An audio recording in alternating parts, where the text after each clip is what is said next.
Buenas tardes, amigos. Soy José Carlos Rodríguez, director ejecutivo del Instituto. Vamos a dar paso a la segunda sesión del 13º Congreso de Economía Austríaca del Instituto Juan de Mariana. Lo primero que vamos a ver es una presentación a cargo de Luca Moratal Romeu sobre el último liberal de Italia, así ha llamado a Angelo Panebianco, y nos va a hablar de su tratamiento también de los economistas de la escuela austríaca. Luego, Vicente Moreno Casas nos va a hablar de Ludwig von Mises as a Feminist Economist. Patrick Reimers va a comparar el pensamiento de Michael Polanyi y de Friedrich Hayek respecto a la oposición, ¿no?, entre los órdenes espontáneos y una economía planificada. Y también tenemos a Miguel Ángel Echarte, que nos va a hablar de las criptomonedas estatales. ¿Son un desafío o son una oportunidad? Empezamos entonces con Luca, que nos va a hablar de Angelo Panebianco. Muy bien. ¿Se me oye correctamente? ¿Sí? Sí. Perfecto, muchas gracias. Pues muchas gracias, José Carlos, y muchas gracias a todos los organizadores por la fantástica oportunidad de participar en este 13º Congreso de Economía Austriaca. Con vuestro permiso voy a proceder a compartir una presentación de diapositivas. Bien, efectivamente vamos a hablar de la contribución de Angelo Panebianco al liberalismo italiano y al estudio de la escuela austriaca. El profesor Angelo Panebianco, es profesor en la Facultad de Ciencias Políticas de la Universidad de Bolonia, es columnista en el Corriere della Sera desde hace más de 30 años y ha desarrollado una fecundísima actividad como investigador, además en muy distintos campos. Aquí nos vamos a centrar propiamente en el de la teoría política. Y bueno, efectivamente, como comentaba José Carlos, yo me refiero a él como, de manera quizá un tanto hiperbólica, como el último liberal de Italia, y creo que es una hipérbole no exenta de justificación, ya que el estado reputacional del liberalismo en Italia es, para que nos entendamos, similar al existente en España. Y en este contexto, la aportación del profesor Panebianco es muy importante. Su magisterio es muy importante en la propagación, de alguna manera, de las ideas liberales. Sin embargo, para profundizar en su obra es necesario un brevísimo repaso, brevísimo porque el tiempo del que disponemos no permite más, un brevísimo repaso de la historia del liberalismo italiano. En este sentido es importante tener presente que el liberalismo italiano hiende sus raíces perdón, a ver si puedo guardar esto. Vale, no pasa nada. En el realismo político característico del Renacimiento italiano. Todos sabemos que Machiavelli y Guicciardini son pioneros en el cultivo de una ciencia política realista. Sin embargo, es necesario también tener presente que esto es el reflejo de un sentir generalizado, de una actitud muy generalizada entre los italianos en el medievo, en el Renacimiento, derivada del estado de fragmentación de la Italia de entonces y de lo que sería Italia hasta el Risorgimento y hasta la unificación. Existe un contexto o un realismo que hace a los italianos poco permeables a supersticiones políticas de tipo spinoziano, brusoniano, hegeliano, el Estado como el paso de Dios por el mundo y esas cosas, ¿no? Y a mitos contractualistas de corte anglosajón, y que, por el contrario, hace al italiano muy permeable al ideario liberal. De hecho, el liberalismo será uno de los ideales predominantes en el Risorgimento y en la unificación italiana. Y es de este siglo XIX, de este siglo del Risorgimento y de la unidad italiana, que es en este siglo que surge una distinción que será muy importante en la historia de la teorización liberal italiana entre liberalismo y liberismo, refiriéndose el liberalismo a la afirmación de la libertad con carácter político general y restringiéndose el liberismo a la afirmación de la libertad económica. De hecho, Benedetto Croce, uno de los grandes filósofos de la historia italiana, y considerado uno de los grandes teóricos del liberalismo italiano, toma partido claramente por el liberalismo en sentido privativamente político e incluso lo contrapone al liberalismo económico. De esta manera, Croce tiene una concepción ascética, espiritual de la libertad. Él considera que la libertad es únicamente aquello que conduce al perfeccionamiento moral del hombre y él observa que la libertad económica, o interpreta que la libertad económica, el liberismo, de alguna manera ha colisionado con este ideal moral de la libertad como cosmovisión. Está profundamente contaminado de idealismo alemán y postula la necesidad, en muchas ocasiones, al estilo socialdemócrata, de limitar la libertad económica en pos de un concepto mucho más amplio de libertad. Bien, el primero en impugnar esta visión es Luigi Einaudi, brillante pensador liberal, brillante economista italiano, segundo presidente de la República Italiana. Y Einaudi, la crítica principal que le hace a Croce, además directamente a Croce, es que es insostenible una escisión entre liberalismo y liberismo, entre libertad política o libertad como ideal ascético general de la humanidad y libertad económica, en la medida en que, dice textualmente, el espíritu libre crea una economía consonante consigo mismo y por ello no puede crear una economía comunista, que es economía al servicio de una idea impuesta por una voluntad, por definición y por razón de ser, intolerante de cualquier voluntad distinta. Es decir, no puede haber un liberalismo que no sea al mismo tiempo afirmador del liberismo o de la libertad económica. Bien. Otro pensador muy importante a tener en cuenta en la teorización liberal italiana es Bruno Leoni. En este caso tenemos que precisar que no se trata de un liberal clásico, sino más bien de un liberal libertario, rayano en muchas ocasiones en el anarcocapitalismo. Yo lo considero un precursor del concepto de creatividad empresarial del profesor Huerta de Soto, en la medida en que defiende la figura del emprendedor rebelde, que sería el elemento central del proceso económico capitalista y de la creación de valor. Es muy importante su obra Freedom and the Law de 1961, que influirá profundamente el Law, Legislation and Liberty de Hayek y con él toda la teoría austríaca evolutiva de las instituciones.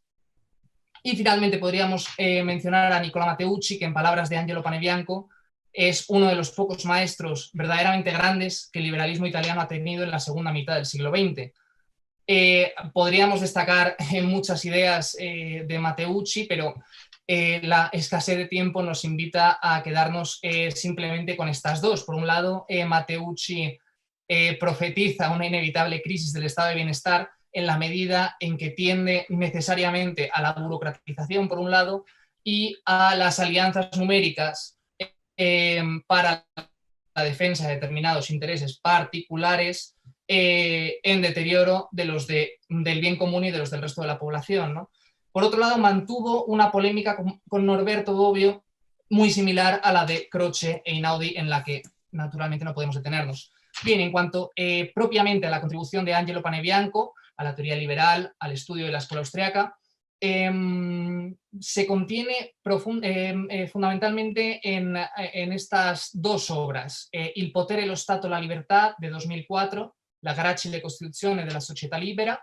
Existe una traducción al español publicada en Unión Editorial en 2009 y por otro lado una obra mucho más reciente que se llama Al alba di un nuovo mondo, en coautoría con Sergio Bellardinelli. Bien, y las ideas que vamos a destacar son las siguientes. En primer lugar, el realismo liberal como actitud fundamental del profesor Angelo Panebianco frente al fenómeno político. Es un realismo liberal heredero de la tradición politológica y filosófico-política italiana que mencionábamos, y se concreta en expresión de Panebianco, por un lado en una elección de valores y por otro en una opción metodológica. Bien, en el plano axiológico, es decir, en lo relativo a los valores, el profesor Panebianco considera que el liberalismo es, en sus propias palabras dice, el más importante regalo de la Europa moderna al mundo. Considera que es el fruto maduro de la tradición cristiana, en coincidencia con Belardinelli, y apunta, ¿no?, o interpreta que la libertad del liberalismo es fundamentalmente un concepto negativo de libertad, como ausencia de impedimentos, como ausencia de coacción, frente a la construcción socialdemócrata de una libertad entendida positivamente, es decir, identificada con otros valores políticos, sociales, que por positivos que puedan parecer, muchas veces son contradictorios respecto de la libertad en su sentido originario como ausencia de coacción, y conducen a la paradoja de la restricción de la libertad en nombre de la libertad. Y bueno, todavía en el plano de los valores, todavía en este plano axiológico, el realismo no sería simplemente no tendría simplemente una vertiente aséptica, instrumental, metodológica, sino que también sería, normativamente hablando, una forma de moralidad que propugna que solo observando la libertad como esta es, y no como nos gustaría que fuera, pueden evitarse caídas en la irresponsabilidad. Bien, y en la dimensión o en el plano propiamente descriptivo, este realismo liberal demandaría que no se cierren los ojos frente a todos aquellos aspectos de la realidad que a veces se tiende a considerar solo fealdades o aberraciones, pero que son, sin embargo, muy humanos. Aspectos, dice Panebianco, que pertenecen más a la fisiología que a la patología del vivir social. Con esto el realismo se contrapondría a lo que Panebianco llama las visiones irénicas de la política, a las que el liberalismo, por desgracia, habría sido particularmente propenso. Bien, implicación importante del realismo liberal es una dosis de elitismo que también se hace presente en este doble plano descriptivo y valorativo. Por un lado, un componente elitista en la teorización permite una mejor comprensión de los procesos políticos mediante el reconocimiento de un rol predominante a las élites, generalmente mucho más elocuente y mucho más revelador que la especulación de tipo marxista en torno a infraestructuras de masa, etcétera. Y por otro lado, este predominio de las élites, con el que Panebianco entiende mejor la política, también tiene una vertiente, como decimos, valorativa. Panebianco reputa este predominio esencial para la pervivencia de las democracias liberales. Dice, es necesario restablecer ese equilibrio hoy tan deteriorado entre la competencia de los pocos y el derecho de los más a hacer oír su voz en los asuntos públicos. Bien. En Il potere, lo Stato, la libertà, su obra principal en materia de liberalismo, Panebianco habla de diques de la libertad, realidades como mercado, ley, derecho, instituciones, pluralismo, checks and balances, no serían simplemente bienes a salvaguardar frente a la acción del poder político, sino que serían también en sí mismos instrumentos de limitación del poder político. Es en este sentido que los llama diques de la libertad, argini de la libertad. Panebianco lo que hace en esta obra es analizar en qué medida cada uno de estos conceptos, cada una de estas realidades, cada uno de estos diques ha sido eficiente, ha sido eficaz en la contención del poder político. Y bueno, naturalmente no podemos entrar en los desarrollos que acompañan a cada uno de estos aspectos, pero baste apuntar que Panebianco concluye que el instrumento más efectivo de limitación del poder político son los checks and balances, que permiten una dispersión del poder, y que, bueno, como dijera Einaudi, se han revelado los instrumentos más eficaces. Por ejemplo, en el caso del common law se considera que el derecho limita sustancialmente la acción del poder político, que no puede modificarlo a discreción. Sin embargo, lo que dice Panebianco es que detrás de esta apariencia jurídica hay una clase de juristas que deriva su autoridad no de la letra de la ley, sino de una serie de equilibrios históricamente configurados. Y de esta manera estos equilibrios se manifiestan o se nos revelan como los más efectivos en la limitación del poder político. Es muy interesante la crítica que hace Panebianco del neorepublicanismo y del liberalismo estatalista. Aquí se alinea nuevamente con Einaudi frente a Croce. Por desgracia no podemos entrar en ello. y pasamos directamente al tratamiento que hace de los economistas austriacos. Un tratamiento, por lo demás, poco habitual en el ámbito académico italiano, donde la escuela austríaca se encuentra sistemáticamente ignorada. Panebianco le reconoce, sin embargo, un papel fundamental tanto en la historia del liberalismo como en el debate económico contemporáneo. En primer lugar, se alinea Panebianco con los austriacos en su crítica de la teoría intervencionista de los bienes públicos, según la cual hay una serie de bienes que por algún tipo de ley natural parece que solo pueden ser suministrados o provistos por los poderes públicos. Seguridad, justicia, autopistas, sanidad, educación, etc. Panebianco lo que plantea, o el punto en el que coincide con los austriacos, es que muchos de estos bienes son públicos únicamente por decisión política y no porque lo sean de manera natural. No está demostrado que el sector privado no sea capaz de proporcionar estos bienes. Además, siguiendo a Domenico da Empoli, enfatiza Panebianco que la teoría de los bienes públicos se topa con la conocida imposibilidad de construir una función del bienestar social, pues como sostiene la teoría subjetivista, aquí Panebianco abraza la teoría subjetiva del valor de la escuela austríaca, no es posible plantear cuestiones de racionalidad colectiva o social, ya que no existe una escala de valores sociales. O mejor, dice, existe solo en la imaginación de algún economista. Por otro lado, Panebianco objeta a la vertiente anarcocapitalista de la escuela austriaca en su Molinari y Rothbard, en su asunción de que no existen absolutamente bienes públicos. Tampoco esto lo considera demostrado Panebianco, considera que una serie de bienes como la seguridad y la justicia efectivamente no pueden dejarse al arbitrio o a la gestión o a la administración del sector privado. Sin embargo, otro punto a favor del anarcocapitalismo austriaco es que, según Panebianco, tienen argumentos más sólidos que los liberales clásicos y que los minarquistas cuando sostienen que el Estado es con creces la concentración de poder social más peligrosa de todas para la libertad y que es probablemente ilusoria la tradicional idea liberal de que sería posible domesticarlo, reducirlo a la condición de un inocuo Estado mínimo. Bien. Y finalmente, bueno, mencionar brevemente los aspectos tratados en Al alba de un nuevo mundo, 2019. Aquí el problema que nos presenta Panebianco es la posibilidad de que las democracias liberales occidentales degeneren en democracias iliberales, es decir, gobiernos de la mayoría no acompañadas del respeto de los derechos individuales.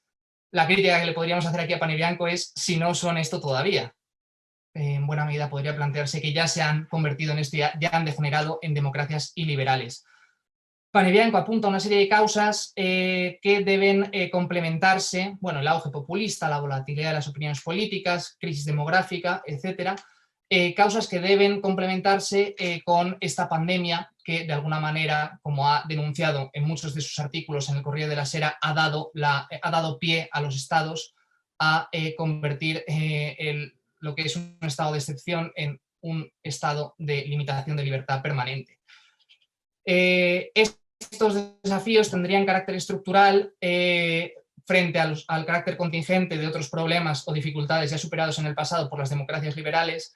Sin embargo, Panebianco hace una llamada al optimismo en el sentido de que el liberalismo es el único orden jurídico capaz de afirmarse como universal por apelar a algo tan común a todos como es la dignidad del individuo y su tutela frente a los abusos del poder. Muchas gracias y quedo a vuestra disposición. Pido disculpas nuevamente por haberme excedido ligeramente del tiempo. Gracias. Ahora vamos a escuchar a Vicente Moreno Casas, que nos va a hablar del gran economista austríaco del siglo XX, Ludwig von Mises, pero desde una perspectiva muy peculiar. Ludwig von Mises as a feminist economist. Supongo que sí. Pues, en primer lugar, muchas gracias al Instituto Juan de Mariana por organizar este congreso y por haber aceptado mi paper, que como vemos ahí, pues se llama Ludwig von Mises as Feminist Economist. Es un paper que escribí hace unos meses, porque en teoría el congreso era en mayo, pero claro, con esto del coronavirus pues se ha aplazado todo y finalmente pues lo estamos organizando ahora en noviembre. Y el paper, como fue escrito hace un tiempo, pues también fue enviado a la revista de Independent Review y allí pues ha sido aceptado y si no me equivoco en el número de primavera estará ya disponible en The Independent Review para este año 2021. Básicamente, para empezar ya un poco con el paper, pues en primer lugar, bueno, tenemos aquí, he puesto un índice por aquí y de todos los puntos que trato en el paper y más que hacer una presentación, he puesto aquí los puntos principales y los demás lo iré comentando yo por aquí. En primer lugar, antes de hablar de por qué podríamos considerar a Ludwig von Mises un economista feminista y qué repercusiones tiene el considerarlo, en primer lugar, me gustaría empezar hablando de qué es la economía feminista, ¿no? La economía feminista es un campo de estudio que busca incluir el papel de la mujer, el papel teórico o el rol teórico que puede representar como su papel real productivo en la economía dentro de la económica. Se revitalizó con el trabajo de Marilyn Waring a finales de los 80, pero en sí, según Giandomenico Vecchio, que es una economista que también estudia la escuela austríaca, principalmente a Karl Menger, el hijo de Karl Menger, pues fue en los 90 cuando surgió oficialmente, cuando convergieron una economía, la ciencia económica con la teoría feminista epistemológica incluso, que se había desarrollado durante la segunda mitad del siglo XX. La crítica principal de la economía feminista es hacia la economía neoclásica o el mainstream económico, y básicamente es porque, según argumentan las economistas feministas, el papel de la mujer como agente económico está ausente en los estudios teóricos y empíricos. Un ejemplo de ello, por ejemplo, es que el trabajo no remunerado, el trabajo del hogar, por ejemplo, la educación de los hijos, el cuidado de los mayores es algo que realizan mayoritariamente mujeres y sin embargo no está recogido en principales indicadores como el PIB. Esa es su principal crítica y así lo ha sido desde el primer momento. Esto, según afirman, es consecuencia de una epistemología y una teoría sesgadas y construidas sobre constructos masculinos. Y esto, por ejemplo, lo ejemplifica mejor que nada el Homo economicus, que según dicen tiene características plenamente masculinas. A partir de esta crítica, las economistas feministas han tratado de reconstruir el mainstream económico, pero muchas de ellas también se han pegado a otras ramas dentro de la economía, como el socialismo, el institucionalismo americano, el post-keynesianismo, el enfoque de las capacidades de Amartya Sen, behavioral economics, sistemas económicos comparados o incluso la escuela austríaca. En este trabajo, pues el objetivo principalmente es aportar a esa última corriente que es, podríamos llamar, Austrian Feminist Economics. Por comentar brevemente la literatura, austriacos como Karen Baum, Deborah Walker, Steven Horwitz, William Waller, incluso Walter Block en colaboración con Deborah Walker y más recientemente Giandomenico Vecchio, son austriacos que han escrito sobre la relación entre economía austriaca y economía feminista. Sin embargo, dice William Waller en 1999 que parece que la conexión austriaco-feminista es posible, pero que está todavía por desarrollar. Por ello, mi trabajo consistirá o tratará también de aportar a esa todavía no desarrollada o no suficientemente desarrollada línea de investigación austriaco-feminista, ¿no? En este caso, pues voy a estudiar la figura de Ludwig von Mises, su vida y su obra, para ver si podríamos considerarlo un economista feminista y, por tanto, si es así finalmente que lo consideramos economista feminista, pues ver cuáles son las implicaciones que ello puede tener para la construcción de esta, o para seguir construyendo sobre esta rama que sería Austrian Feminist Economics, ¿vale? Así que, en primer lugar, el primer apartado del paper y que me gustaría tratar ahora se llama Women, Feminism and Ludwig von Mises. En primer lugar, pues cuento un poco, basándome en la biografía que hace Guido Hülsmann sobre Mises, pues intento ver cuáles son los hechos relevantes, cómo Mises demostró con hechos cuál fue su apoyo a la causa de la mujer, ¿no? Dice Hülsmann que a Mises le costó mucho o casi que fue imposible entrar a la Universidad de Viena y compaginándolo con varios trabajos, entre ellos la Cámara de Comercio de Viena, pues finalmente consiguió entrar como profesor en 1907 para la clase senior de la Academia de Comercio para Mujeres. Las primeras estudiantes de Mises fueron mujeres, cuando incluso en aquella época aún no habían entrado mujeres al Departamento de Derecho, Filosofía, de Derecho y por otro lado el de Filosofía de la Universidad de Viena. De hecho, su seminario privado tan famoso fue inaugurado por una conferencia que dio una mujer, Elisabeth Prusi. Incluso dice Giandomenica Vecchio que 2 generaciones de las mujeres economistas austriacas fueron alumnas del seminario de Mises.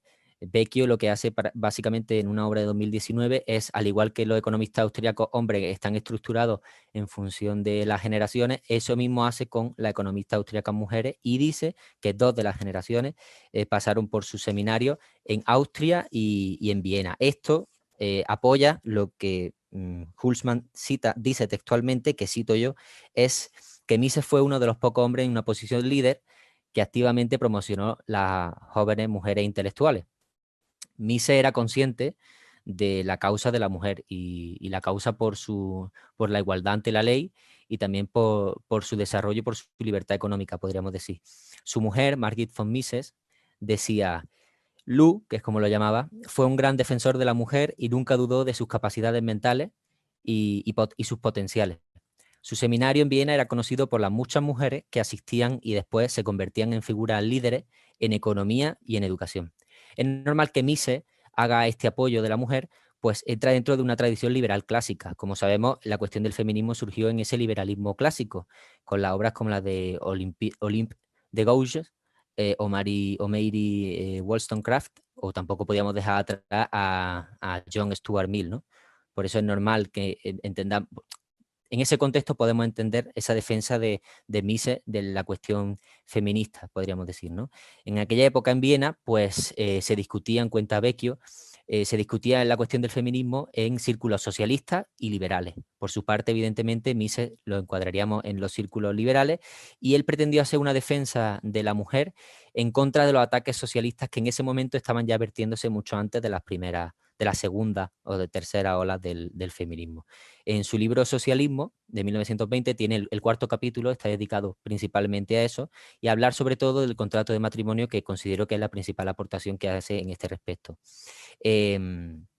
Pues considera que los socialistas ya estaban usando la cuestión del feminismo para ir en contra del capitalismo. Y de esa manera Mises afirma: en tanto el feminismo busca igualar la posición legal de la mujer a la del hombre, mientras busque ofrecerle libertad económica y legal para desarrollarse y actuar de acuerdo a sus inclinaciones, deseos y circunstancias económicas, no es más que una rama del gran movimiento liberal que aboga por la evolución libre y pacífica. Pero cuando va más allá de lo anterior, el feminismo ataca las instituciones de la vida social bajo la impresión de que será capaz de eliminar las barreras naturales. Entonces se convierte en hijo espiritual del socialismo. Para que no haya errores, entendamos aquí barreras naturales como barreras espontáneas, dadas por el orden espontáneo, ¿vale? En 1922, Mises, ya casi 30 años antes de la segunda ola del feminismo, ya estaba advirtiendo del riesgo de que el feminismo pudiera ser usado por el socialismo, ¿no? Señalando además que hasta el momento todas las propuestas que apostaban por cambiar las relaciones entre los sexos habían ido siempre de la mano con intenciones de socializar los medios de producción. Mises, además de procurar la igualdad jurídica para las mujeres, también se interesó por otras cuestiones como el matrimonio, la prostitución, el amor libre, la personalidad de las mujeres o la violencia hacia las mujeres. En aquella época ya criticaba lo que se considera, lo que hoy podría llamarse feminismo excluyente, y creía que tanto el hombre como la mujer eran necesarios para esa lucha, podríamos decir, de la mujer, por abreviar.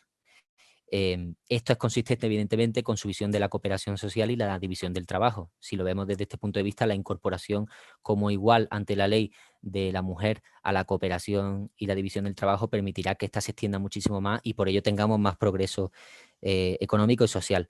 Sobre el matrimonio, que considero donde está el punto más interesante de Mises, Mises se opuso a socialistas como Rosalind Nash, Kollontai, Engels o Goebbels, que consideraban que el matrimonio era opresivo para la mujer. Sin embargo, lo que Mises consideraba que donde estaba el problema en el matrimonio no era en el matrimonio en sí, sino en, como él dice, en la forma tan absorbente que la función sexual afecta al cuerpo de la mujer.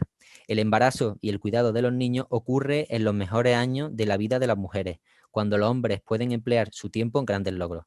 Identificó a principios de siglo que uno de los grandes problemas de la desigualdad para la mujer o para el desarrollo de la mujer, en este caso profesional podríamos decir, es la maternidad, el embarazo, el cuidado de los hijos. Esto hoy día se cree así y es una de las principales causas que justifican o que explican, mejor dicho, eso que llamamos o que se suele llamar brecha salarial, ¿no? Y él ya lo estaba identificando a principios del siglo XX.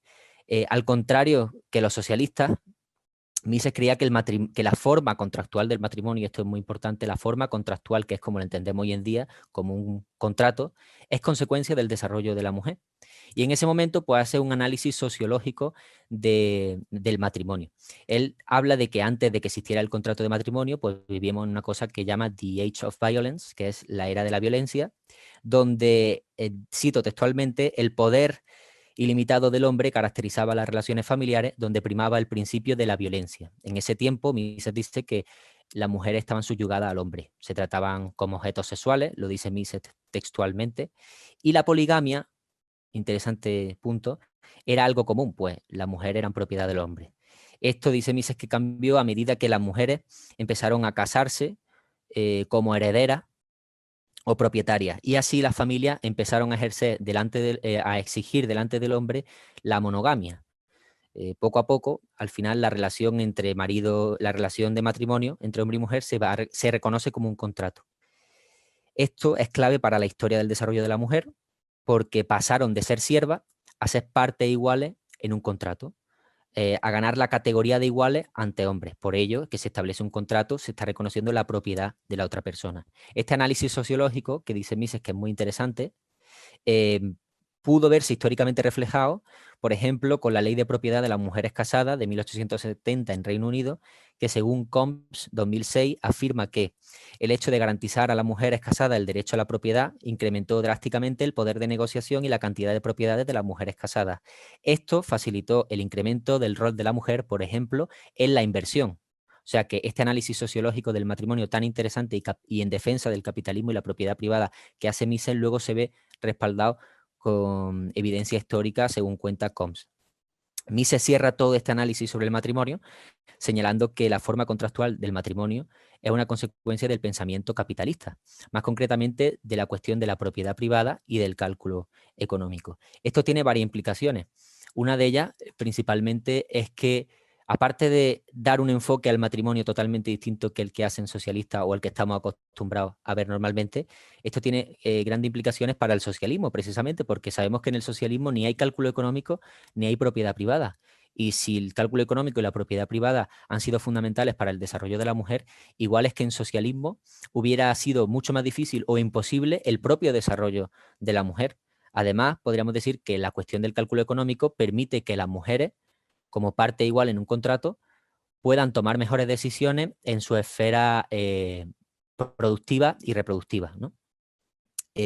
Como digo, esta visión de Mises sobre el matrimonio y sobre todo muchos temas que atañen al feminismo y a la mujer, pues son también temas que tratan o en los que se apoya la economía feminista. Por eso considero que esta visión liberal clásica procapitalista de Mises sobre el matrimonio puede servir de gran ayuda para construir una corriente austriaco-feminista dentro de la economía feminista. Después, por otro lado, pasamos ya directamente a la cuestión económica y primero vamos a ver algunas cuestiones epistemológicas comunes y cómo el enfoque de Mises puede mejorarlas y también luego en la cuestión metodológica. En primer lugar, vamos a buscar similitudes entre la epistemología, en este caso de la praxeología, que es la teoría general de la acción humana que desarrolla Mises, de donde parte una de ellas, de donde parte la economía y otras muchas ciencias de la acción humana. Y Mises, si alguien quiere mirarlo, deja claro estas teorías en 4 de sus libros, que sería Epistemological Problems of Economics, Human Action, Theory and History y The Ultimate Foundation of Economic Science. En esta epistemología praxeológica, podríamos decir, encontramos muchísimas similitudes. Epistemología praxeológica de la economía, podemos encontrar muchas similitudes con la epistemología de la economía feminista. En primer lugar, podemos empezar con la definición propia de economía, la definición clásica, podríamos decir, o la ortodoxa, es la de que da Lionel Robbins, muy influido también por Mises, pero da otra interpretación distinta a la praxeológica. Y, por ejemplo, economistas como Julie Nelson critican a esta definición típica de economía porque dicen que está sesgada por el género y proponen otra en la que estudie una definición de economía que tenga que ver no con la elección de medios para fines ya dados o de medios ya dados para fines concretos, sino estudiar cómo la sociedad se aprovisiona para su supervivencia. La economía, entonces, debe definirse como el estudio del aprovisionamiento, provisioning, de la vida humana. Esto incluye cualquier tipo de actividad enfocada a la supervivencia de la vida humana, servicios no materiales, trabajo no remunerado, el cuidado de los niños, todas esas cosas que actualmente quedarían fuera de la economía, hoy día se incluirían. Esta idea del provisioning ha sido discutida por Karen Baum, como ya dije antes en literatura previa, que la critica diciendo pues, que esto del aprovisionamiento no está bien definido, que además carece de fundamentos teóricos fuertes y que tú no puedes considerar que una economía como una familia, puesto que en una economía hay muchísima más heterogeneidad entre los agentes en conocimiento, en capacidades, en intereses, en preferencias, que en una familia. Además, la propia definición misesiana de economía choca con esta de Robbins, y esto lo deja claro Kirchner en The Economic Point of View cuando dice que la definición de Robbins carece de intencionalidad y tiempo, cosa que es fundamental para la praxeología. Desde la praxeología, la economía debe estudiar la acción humana y las consecuencias de la acción, no la elección misma.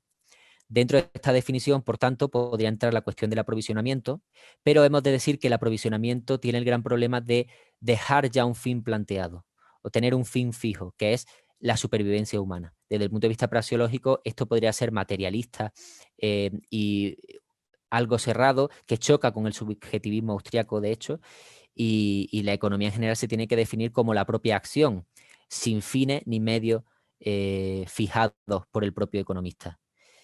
Sí que en un sentido praxeológico podríamos decir que el aprovisionamiento es compatible o se podría incluir dentro de la definición praxeológica de economía, pero sin embargo no es tan amplia como la propia definición praxeológica. Por lo tanto, sería incorrecta. Además de que, como Kirchner demuestra, la cuestión de la noción de economía como subsistencia ya ha sido tratada por otros economistas como Veblen, del institucionalismo americano, y también fue criticada por Kirchner, pues plantea problemas respecto de las diferencias de preferencia subjetiva entre los sujetos.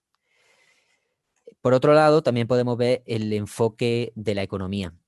La crítica de la economía feminista es que, como la economía se ha centrado en el estudio del intercambio, de las actividades que se dan intercambiadas y que se dan en el mercado, pues ha dejado fuera todas las actividades que no son intercambiadas en el mercado, como el cuidado de los niños, el cuidado del hogar, de los mayores, etcétera.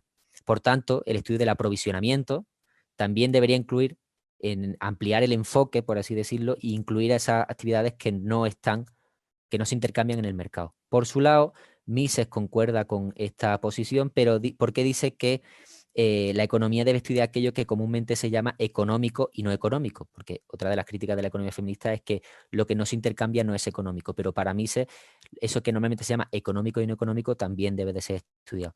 Porque además la economía el enfoque de la economía debe ser el estudio de todos los fenómenos de mercado, sus raíces, ramificaciones y consecuencias.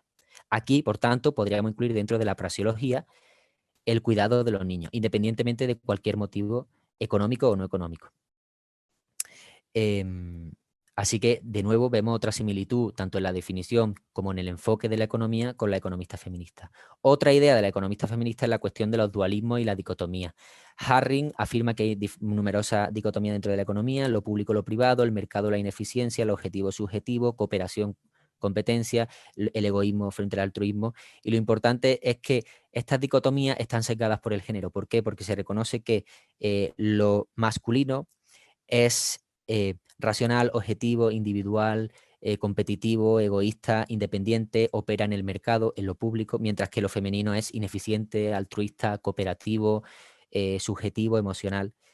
Y es a partir de esos dualismos, la economía se construye solo basándose en la parte masculina.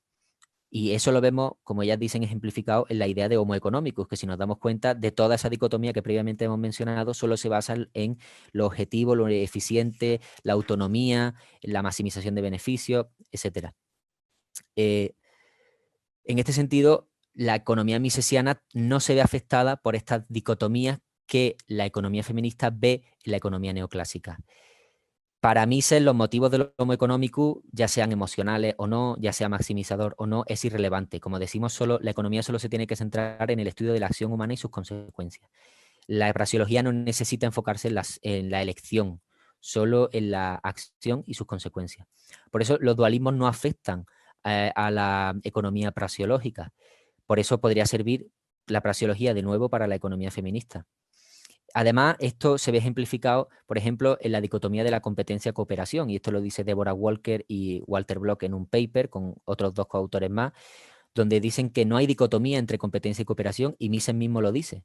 Pues dice que los agentes económicos cooperan compitiendo y compiten cooperando en el mercado, ¿no? Son 2 elementos fundamentales que se dan en el proceso de mercado, no de forma dicotómica. También la cuestión de la racionalidad, tal y como es planteada por Mises, supera esos dualismos que sí ven las economistas feministas, como digo, en la economía neoclásica. Por ejemplo, la racionalidad, el concepto neoclásico de racionalidad está relacionado con la optimización de los medios. Por ello está relacionado con la eficiencia, el objetivo, todo ello, como hemos dicho, masculino, ¿no? Sin embargo, para Mises la racionalidad no tiene nada que ver con eso, sino simplemente con la intencionalidad, con que el ser humano fija unos medios, los que sean, para unos fines, los que sean. Y eso ya automáticamente se define como acción racional. Por tanto, puede haber error, puede haber cuestiones emocionales detrás, puede haber todos estos factores o estas dicotomías o motivos que están en ambas partes de la dicotomía que plantea la economista feminista, y por ello, de nuevo, esta definición de racionalidad vuelve a superar esa dicotomía que la economía feminista plantea que sufren la economía neoclásica. Por tanto, tanto por el enfoque de la definición como por la parte de la definición, por la parte del enfoque de la economía, como por parte de las dicotomías, que son 3 cuestiones epistemológicas fundamentales en la economía feminista, encontramos compatibilidad entre la epistemología que plantea la prasiología para la economía y la economía feminista. Nos quedaría, por tanto, también ver otras cuestiones que serían de la metodología, y ya finalmente acabaríamos con una conclusión. Encontramos similitudes con la cuestión metodológica, en este caso, en primer lugar, con el individualismo metodológico, no atomista. Las economistas feministas critican el individualismo metodológico atomista que caracteriza a la escuela neoclásica. Esto se ve, como digo otra vez de nuevo, en el ejemplo del Homo economicus, que es autónomo, no se relaciona con nadie y no tiene ningún tipo de influencia de la sociedad. Sin embargo, bueno, proponen un mayor acercamiento al holismo metodológico. La respuesta que Mises puede dar a esto es que el individualismo de la escuela austríaca es un individualismo no atomista, que considera que los fenómenos colectivos son importantes y que influyen en el individuo, pero que el punto de partida, y no debe olvidarlo nunca, es el individuo. La cuestión de derivarnos o de irnos hacia el holismo metodológico es dirigirnos hacia el colectivismo.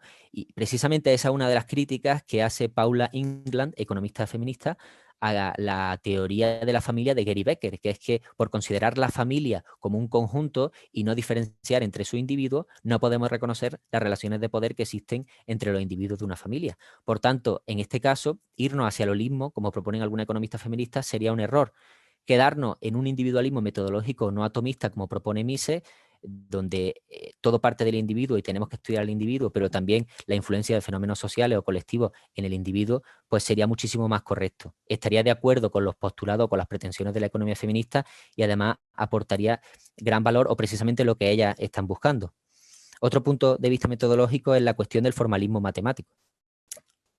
Relacionado con la cuestión de la dicotomía, las economistas feministas plantean que la obsesión por la matematización en la economía tiene que ver precisamente con ese sesgo de género, donde lo masculino se reconoce como objetivo, científico, riguroso, y las matemáticas, por tanto, entran dentro de esa dicotomía. Lo no matemático, o podríamos decir el formalismo verbal, sería una cuestión femenina que queda fuera de la economía. Por tanto, abogan por apostar por el formalismo verbal y por los métodos cualitativos para la economía. Esto Mises, evidentemente, y como lo sabemos, y muchos austríacos más, pues ya lo defendían, ¿no?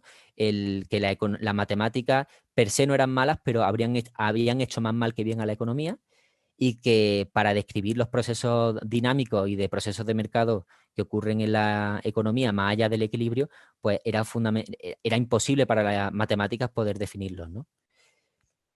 Así que ahí de nuevo encontramos compatibilidad y seguramente muchísimos argumentos mucho más fundamentados que lo que podríamos encontrar en el caso de la economía feminista.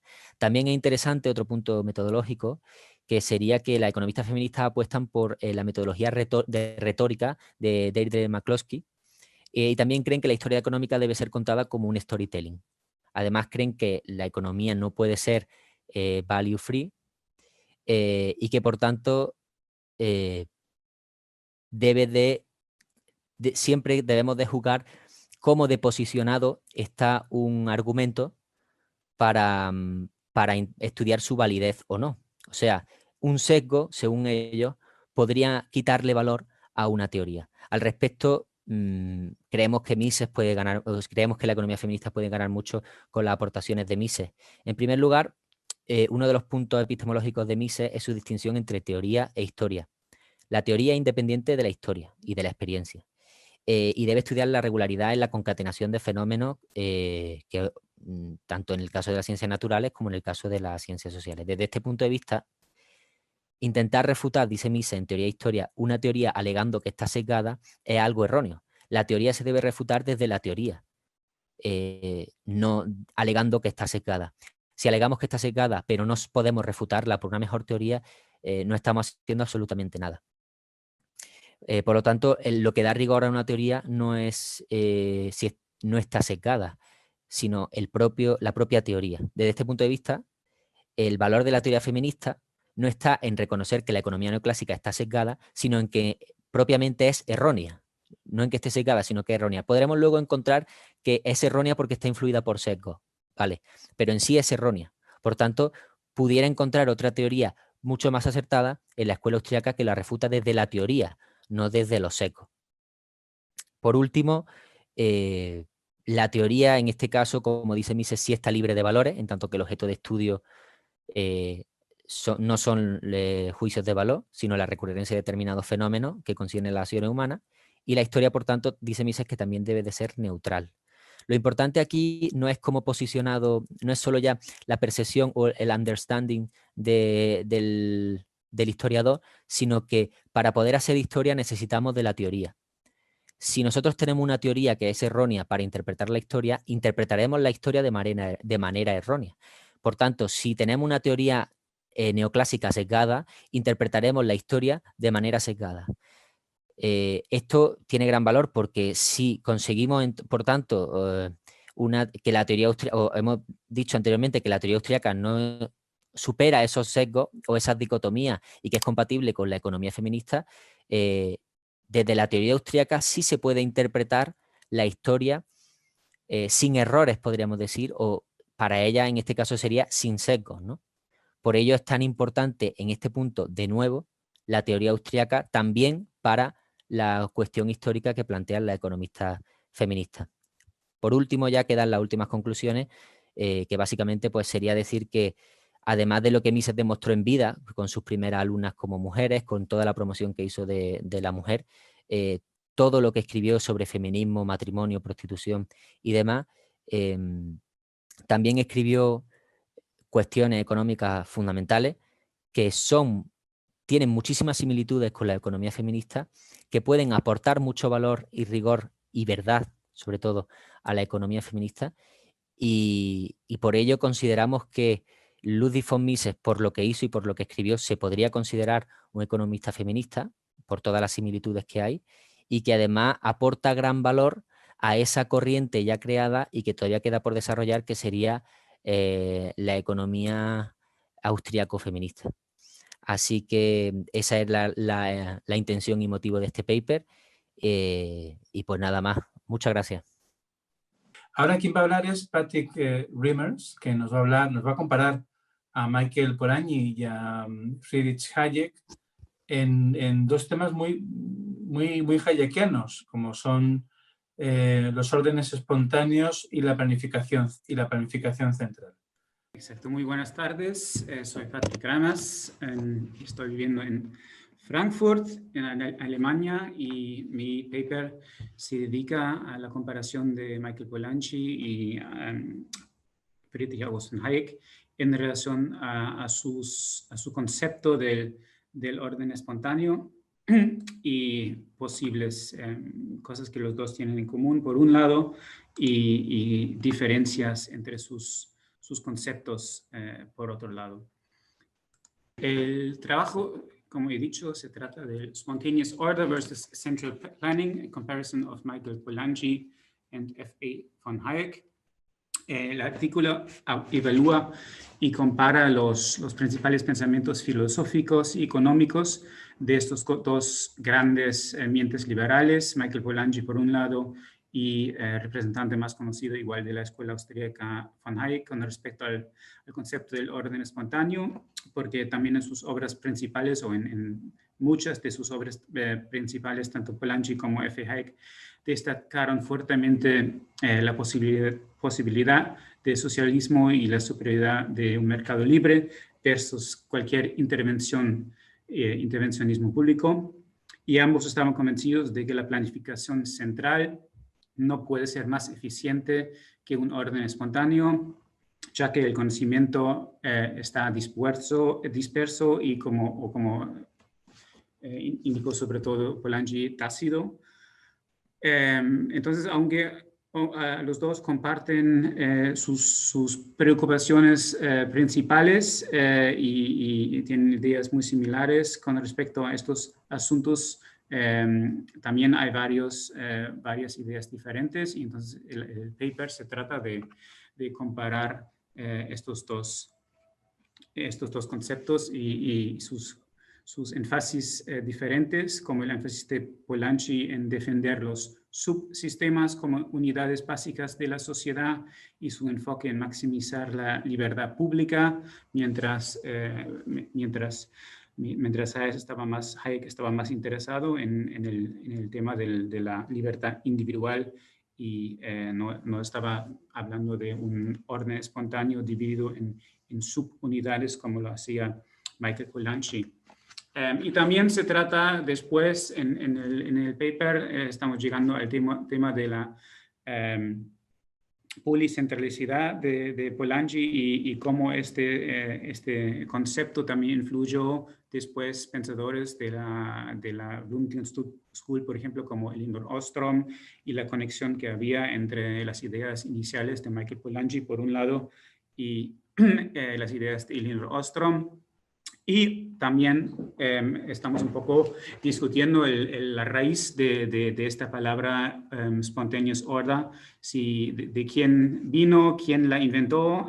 Fue inventada igual por varios pensadores diferentes y no se dieron cuenta que otros ya lo habían inventado en otra parte del mundo, en otra época, porque varios pensadores como Karl Menger, Ludwig von Mises, Hayek, Polanyi, también pensadores del ordoliberalismo como Walter Eucken y también Wilhelm Röpke, todos en algún momento se referían de alguna forma a esta palabra del orden espontáneo, y aunque hayan tenido varias diferencias, al final el concepto en general era bastante parecido. Entonces, un poco en relación al abstract, resumen del paper, comparison of main philosophic and economic thoughts in regards to the concepts of spontaneous order. Creo que lo voy a hacer en inglés, así es más fácil. Los similarities, particularities, and the definition of the word spontaneous order. So similarities, obviously, both made various references in their main papers to the words, to the term spontaneous order, and also in regards to knowledge. They emphasized on the impossibility of socialism and on the superiority of a free market versus public interventionism. And both highlighted that central planning cannot be more efficient than a spontaneous order, since knowledge is dispersed and tacit. However, there were definitely also particularities or differences between both. They both came to slightly different conclusions. on the institutional character of science, especially on political economy and the role of the state, the role of the state, especially in regards to social policies. They had different ideas, and to which extent the state can interfere in the economy, in laissez-faire economy, and guarantee a certain social standard to the public. Polanyi focused much more, as I mentioned, on the public freedom, versus Hayek always talked about the individual freedom. Polanyi's concept of polycentricity had a significant impact on the ideas of Elinor Ostrom. And as I mentioned before, Polanyi's emphasis on defending the subsystems as the basic units of society. So there were definitely differences between those two, also in regards to the emphasis on knowledge and the importance of knowledge. And in regards to spontaneous orders, we will indicate in the paper that there are throughout history, throughout the last not only decades, but centuries, many great thinkers who at some point in time referred to even the term spontaneous order, or at least the general concept of spontaneous orders. The last ones were probably starting at the beginning of the 20th century, Karl Menger, Mises, Hayek, Polanyi, Eugen, and Röpke. I think everybody who's familiar with the Instituto Juan de Mariana knows all the major Austrian economists very well, and definitely Hayek and Mises. They don't need any introduction to people familiar with the Instituto Juan de Mariana. So maybe we should focus in this short presentation here in the 15 minutes on Michael Polanyi, who is less known maybe in also to many economists in the Austrian school economists. He was born in Budapest, Hungary, as the fifth child of secular Jews. His father was an entrepreneur, his mother was a teacher of Jewish history, and his brother was the famous Karl Polanyi, also a political economist and anthropologist. He initially focused on the science. That's why a lot of people call him the liberal scientist. He focused on natural science. He was a professor of chemistry in Germany. He then escaped Germany, Nazi Germany, in the 1930s from the Nazis, also due to the fact that obviously that he was raised in a Jewish family. He went to the UK, also in the UK, initially in Manchester, he taught physical chemistry. And then during World War II, he switched his focus from natural science, from chemistry, more into the social sciences, and became more familiar with the ideas of philosophy and economics. So he started basically as a professor of natural science, of physical chemistry, and then shifted more and more to economics, politics, and philosophy. And in the 1940s, he became more and more hostile towards any type of totalitarianism, obviously on the one hand to the Nazi National Socialism in Germany, but also more hostile towards communism. He visited the Soviet Union, saw all the things that didn't go well in the Soviet Union in regards not only to human rights, but also to the economic system and all the problems that central planning had for not only the development of science, but also to the market process. So he more and more started to criticize any type of totalitarianism, collectivism, especially communism. However, at the same time, economically, he was still relatively close to Keynesian ideas, more so than to radical Austrian school ideas. He more and more developed then through his experience, both from scientific methodology and natural science, but then also obviously from his experience from political totalitarianism, his own approach on economy and economic theory, which very interestingly rejected empiricism, positivism, and he focused much more on a methodological, subjective approach. So what is very different maybe to the evolution that economy was taking at that time, which was basically the opposite of natural science thinkers, which were great on natural science and chemistry and physics, and which try to implement the approach of natural science, of empiricism, and so on, also in the social science to forecast future events, which is obviously against all ideas that are represented by the Austrian school. And Polanyi, even though he came from this scientific background as a chemist, expert and professor, he clearly realized that this natural science approach, empiricism, that this does not work in social science. Bibliography, here's just some of the papers that, or literature that is used for my paper. Obviously, we will in the main, to the most extent, we will refer to to works from Hayek and Polanyi themselves. Law, Liberty, Law, Legislation, and Liberty, obviously, The Road to Serfdom, The Fatal Conceit, all the main papers of Hayek, and certainly the same for Polanyi. The Logic of Liberty from 1951 is very important, The Contempt of Freedom. And we will also refer to other thinkers which are somehow related either to the idea of spontaneous order, or who spent a lot of time, dedicate a lot of time on analyzing the ideas of Hayek and Polanyi. So on the one hand, thinkers like Röpke, like Eucken, who also invented similar ideas to the spontaneous order, Ostrom, Elinor Ostrom's Governing the Commons, and certainly other papers from Böttger, Caldwell, who analyze the concepts of Polanyi and Hayek. So the term spontaneous order, who said it, who meant it, who said it first, and whom do we know who said it at some point in time? The idea came up already in the general concept came up already in the medieval period. Then in the 18th century, the Scottish Enlightenment developed the general concept of spontaneous order more and more.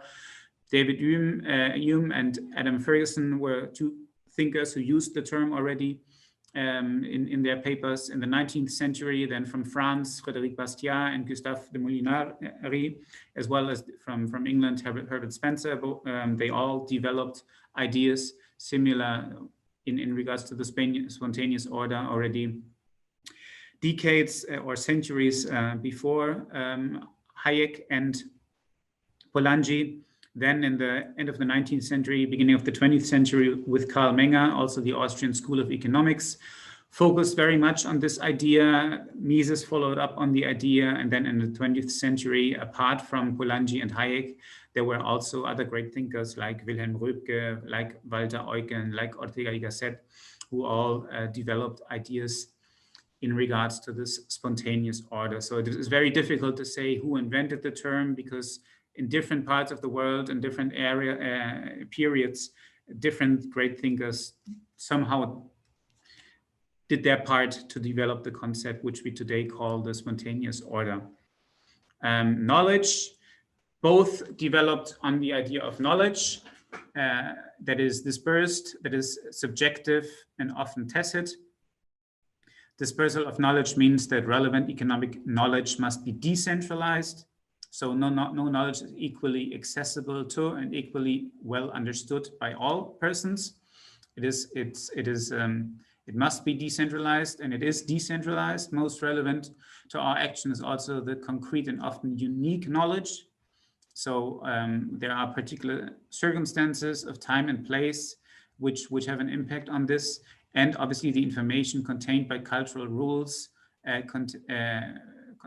which contained by cultural rules is tacit knowledge, not consciously and precisely transmitted through clear intentional instructions. Polanyi simultaneously also said that while tacit knowledge can be possessed by itself, explicit knowledge must rely on being tacitly understood and applied. Hence, all knowledge is either tacit or rooted in tacit knowledge. A wholly explicit knowledge is unthinkable. So this very strong impact, this very strong focus also on Polanyi, on the tacit knowledge, on traditions, inherited practices, implied values, and prejudgments. All of these are certainly also relevant and considered.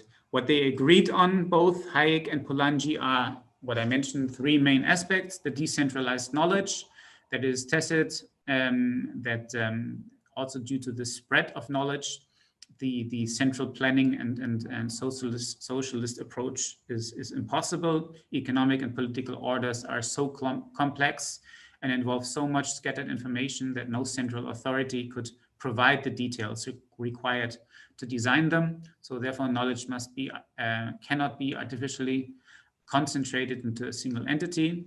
From this we can directly go to the rejection of socialism. As for Hayek and Polanyi, socialism is impossible as it leads to malinvestment, to misuse of wrong allocation of resources and means of production, and is completely ineffective and inefficient. So therefore, the planned economy must always be less efficient than the free market. And both promoted the concept of the spontaneous order, and which should enable the individuals to coordinate their actions via market prices, their own cultural rules, etc. Polanyi's ideas on science, obviously, he focused very much also on his concept on how to promote science, how a spontaneous order and this concept of polycentrism can also improve research and development and science progress in the world, how discoveries can be made by pursuing possibilities suggested by existing knowledge. And what I mentioned before, Michael Polanyi and polycentricity. So Hayek focused very much on the spontaneous order as a single entity. Spontaneous order considered as equivalent to a free society as a whole, the free catalactic society, whereas Polanyi focused very much on the subunits or components within the free society as a whole. So this concept of polycentricity is something that Michael Polanyi really developed significantly, which then shaped the ideas of Elinor Ostrom as polycentricity. This is a social system of many decision centers having limited and autonomous prerogatives while operating under an overachieving set of rules. And this polycentricity is seen as independent productive centers distributing products in the market. And also based on this concept of polycentricity, Polanyi rejected the socialist idea, rejected socialism and demonstrated the socialist calculation problem. So this is something we will focus on very much in the paper, where Michael Polanyi, I think, did a great impact to social science and economic science in this on the aspect of polycentricity. What they both disagreed on is on economic aspects. And I think so far, even to me, it is not really clear where to position Polanyi. I did two researches for this Congress here of the Institute Juan de Mariana. One is on Polanyi and the spontaneous order, and the other one is on ordoliberalism, Eucken and Rübke. And when I started my research, I basically thought that Polanyi was relatively close to the Austrian school, that he was basically, a brother in thoughts with Hayek. Now going on with my research and also looking at ordoliberalism and Walter Eucken, actually I came to the conclusion that Polanyi is possibly closer to Walter Eucken in many political aspects than to the classical Austrian school. So Hayek focused on the individual liberties, whereas Polanyi focused on public liberties. They had significant discrepancies on social justice. Hayek called social justice a meaningless and misleading weasel word, whereas Polanyi clearly said that a completely free market system could lead to conflicts and certain moral conflicts within the society. He criticized even Mises for leading to the evil consequences of free trading. And at the same time, he also opposed state enterprises, and he also believed that any attempt by central authorities to steer the economy would be wrong. So on the one hand, there was this idea that too much freedom might destroy society, or this concern at least. And at the same time, he criticized any type of public interventionism and public steering of processes. And when you look at his ideas on the monetary policies, where he was not as radical as Hayek, definitely not. When you see how he sometimes justifies certain social policies, where he worries about a totally free market, I think Polanyi is closer to Walter Eucken, to the traditional Austrian school thoughts. And this is certainly something we will focus on in this paper. So just to basically summarize, the paper is meant to compare similarities, but obviously most importantly, the particularities of the two thinkers and the differences. And for me, the particularity regarding Michael Polanyi is that he was a great scientist and a great social science economist, and that he was able to make constructive ideas on both sides regarding the natural science and the social science. His great progress on polycentricity, which was then further developed by other thinkers like Elinor Ostrom. And then on the political aspects, maybe Polanyi was a little bit too moderate in some aspects from my perspective, and definitely more moderate than the traditional Austrian school mainstream, which will then be mentioned in the paper. So this is my summary. Y vamos ahora con Miguel Ángel Echarte. Él nos va a hablar de un tema muy interesante, como son las criptomonedas estatales. ¿Son una oportunidad o son un desafío? Es la dicotomía que él nos plantea. Y si Miguel Ángel está ya listo, creo que podemos empezar a escucharle. Miguel Ángel. Buenas tardes, José Carlos. ¿Se me escucha bien? ¿Se ve la presentación? Se te oye perfectamente. Estupendo. Bueno, pues muchas gracias por darnos la oportunidad de presentar esta comunicación al Congreso. Realmente llevamos poco tiempo investigando este tema tan interesante de las criptomonedas centralizadas que muchos bancos centrales están planteando lanzar en los próximos años. Algunos ya están en fase bastante avanzada. Y es un artículo que estamos escribiendo junto con el profesor y compañero Sergio Náñez, que va a intervenir también, y con el profesor David Sanz, que no va a poder unirse a esta presentación, pero que ya tuvo la oportunidad la semana pasada de hablar de las criptomonedas descentralizadas, y de Bitcoin y de las altcoin, y de las stablecoin. Entonces, la intención es continuar con esa presentación que hizo el profesor David Sanz y presentar cuáles son los efectos que pueden tener estas Central Bank Digital Currencies, que es el nombre que se da a las divisas virtuales que están estudiando implantar. Y bueno, lo primero que hay que decir es que en realidad no todas las divisas virtuales se basan en la tecnología blockchain.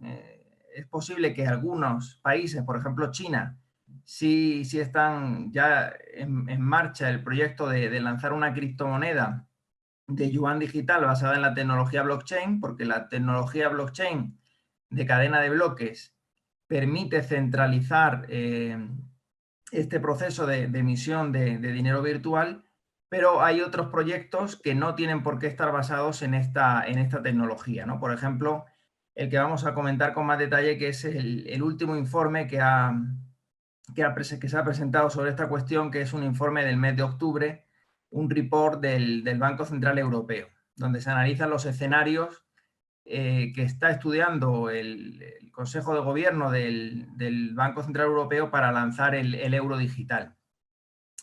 Entonces, bueno, estos son los puntos de esa comunicación, de ese artículo. Primero empezamos comentando qué son las criptomonedas descentralizadas y la libertad monetaria.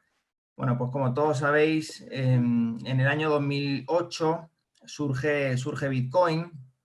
Se atribuye su origen a Satoshi Nakamoto, que en realidad es un seudónimo, y poco a poco pues fueron surgiendo otras criptomonedas descentralizadas de código abierto basadas en la tecnología blockchain, que son las altcoins, y hoy en día hay más de 7.000 criptomonedas privadas que no están reguladas por los bancos centrales, y por tanto los economistas partidarios de la libertad monetaria vieron en esto pues una alternativa pues, que incluso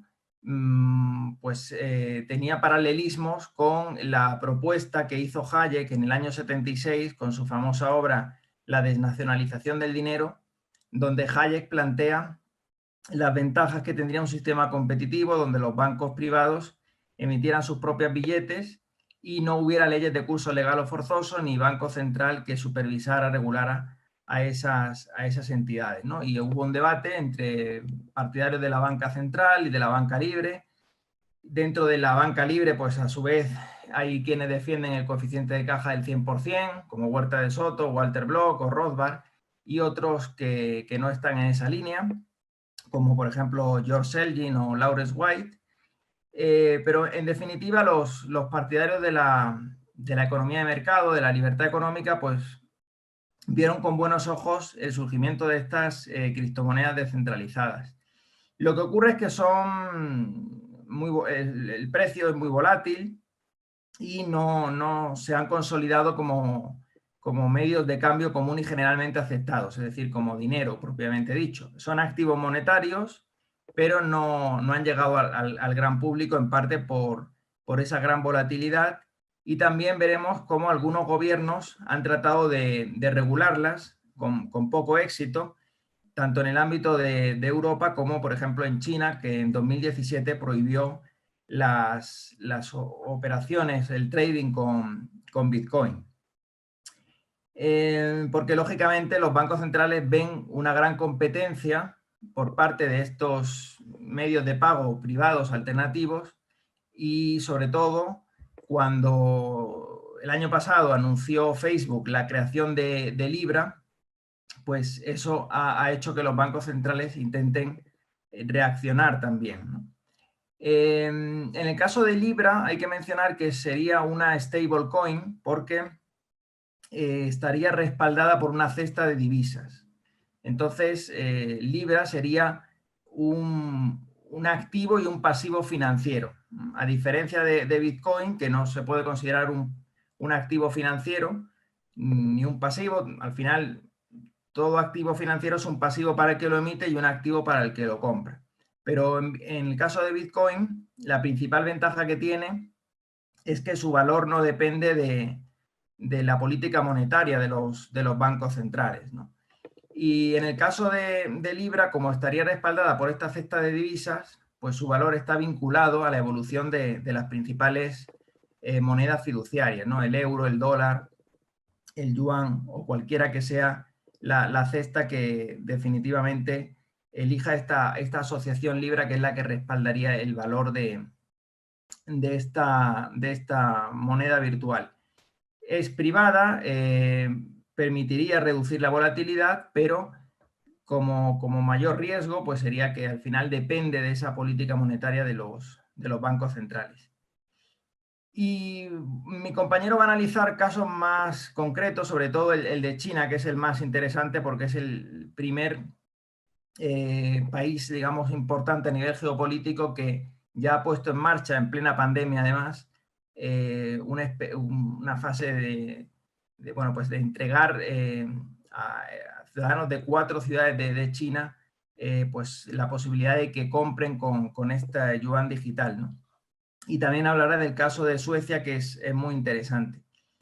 Yo sí quisiera de forma general comentar algunas cuestiones y luego ya entrar, cuando termine mi compañero, entrar en el proyecto del euro digital y los diferentes escenarios que se contemplan.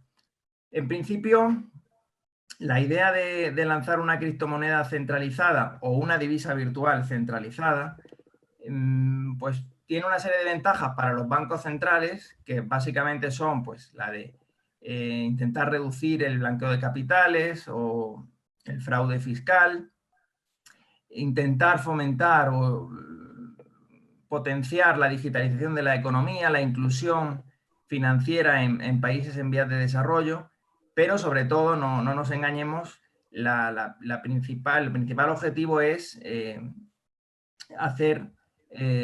servir de medio competitivo a un proceso donde se está viendo en muchos países desarrollados cómo se está reduciendo el efectivo y hay alternativas privadas para hacer pagos. Entonces, esto limita la política monetaria de los bancos centrales y tratan de reaccionar creando sus propias criptomonedas o divisas virtuales. Luego veremos, cuando entremos en el caso del euro, qué efectos puede tener esto sobre la banca comercial, porque la banca comercial ya se ve sometida a una política de tipos de interés muy bajas, una política monetaria muy expansiva a nivel mundial, con tipos de interés muy bajos que de alguna forma pues hace que el negocio tradicional, que era captar depósitos y prestar y obtener un margen financiero, pues cada vez ese margen es más reducido. Además, están haciendo frente a la digitalización de la economía, todo ello con una estructura de costes fijos muy altas, y muchos bancos pues ya se están fusionando. Lo hemos visto en España con el caso de Bankia y CaixaBank, pero se va a ver en los próximos años en toda Europa, y pues eso provoca un proceso de concentración bancaria, ¿no? Si a todo eso le unimos la posibilidad de que los agentes económicos, en el caso de una crisis, trasladen sus depósitos hacia la moneda que emite el Banco Central, pues se añade un factor de riesgo adicional sobre la banca minorista, ¿no? Entonces, todos estos factores los vamos a analizar después cuando veamos los diferentes escenarios con citas textuales del reporte. Y bueno, pues Christine Lagarde ya ha comentado en varias ocasiones recientemente que el euro digital is coming, ¿no? Is coming alive, decía ella el otro día, ¿no? Entonces, bueno, es algo que es muy factible que en los próximos años pues aparezca este euro digital, pero ya hay casos reales o en fase mucho más avanzada, que son los que va a comentar mi compañero en la Universidad Católica de Ávila, que es el profesor Sergio Náñez, y le cedería la palabra a él para que nos exponga estos casos y luego retomo yo con el informe del euro digital. Gracias, Miguel. Aprovecho para saludarles a todos ustedes. Bueno, ciertamente, como comentaba mi compañero Miguel, pues a raíz de todo el boom que ha habido con el Bitcoin y todas esas divisas descentralizadas, los bancos centrales de un tiempo a esta parte han visto cierto filón en la posibilidad de subirse al carro de estas criptodivisas, en unos casos basadas en blockchain, en otros casos no. Las tecnologías que se utilizan son distintas. Tampoco es objeto de la comunicación que hemos preparado el ver qué tipo de tecnología utilizan o no. En cualquier caso, los motivos que están impulsando a estos bancos centrales a tratar de emitir sus propias divisas virtuales, en este caso respaldadas, son distintas. Es decir, todos buscan al final esa divisa virtual respaldada, pero los motivos que están llevando a estos bancos centrales no son los mismos. Por un lado están los países en vías de desarrollo, cuyo pues impulso por desarrollar y establecer esta CBDC, la Central Bank Digital Currency, es básicamente el intentar aumentar la inclusión financiera. Aquí ya se pueden citar algunos ejemplos de éxito en el uso de dinero digital, no CBDC. Por ejemplo, en algunos países africanos, en Kenia, tiene bastante éxito el pago por móvil que se lleva a cabo a través del M-Pesa. También otros países están buscando el establecimiento, o mejor dicho, sus bancos centrales están buscando el establecimiento de esta CBDC debido a motivos de dispersión geográfica. Este motivo de la dispersión geográfica luego lo citaremos también al analizar el caso de Bahamas, bien, porque en aquellos países en los que hay una gran dispersión geográfica, pues bueno, el acceso a servicios bancarios y también el acceso al dinero en efectivo a veces es complicado. Por otro lado, encontramos a los países más desarrollados, que que también sus bancos centrales se han planteado el desarrollar una divisa respaldada virtual, respaldada por el Banco Central, pero en este caso por motivos muy distintos a los que acabo de comentar. Que en este caso sería, por un lado, servir como alternativa a esa reducción del dinero en efectivo que se está produciendo en muchos países desarrollados, también para luchar contra el fraude fiscal y en algunos casos, como cita el Banco de Canadá, porque ven que es un proceso que se está acelerando, que es imparable y para no quedarse, por así decirlo, fuera de juego y que les pille este cambio de tecnología desprevenidos. Bien, vamos a analizar, por tanto, como comentaba Miguel, algunos casos que son objeto de la comunicación. En la comunicación citábamos a Venezuela, que realmente en el pasado intentó lanzar el Petro como CBDC, que era una divisa virtual que en teoría iba a estar respaldada por petróleo, por oro y materias primas, lo cual a priori era una gran idea. El objetivo de Venezuela era intentar evitar las sanciones de los Estados Unidos que habían sido impuestas al régimen de Maduro en los mercados internacionales.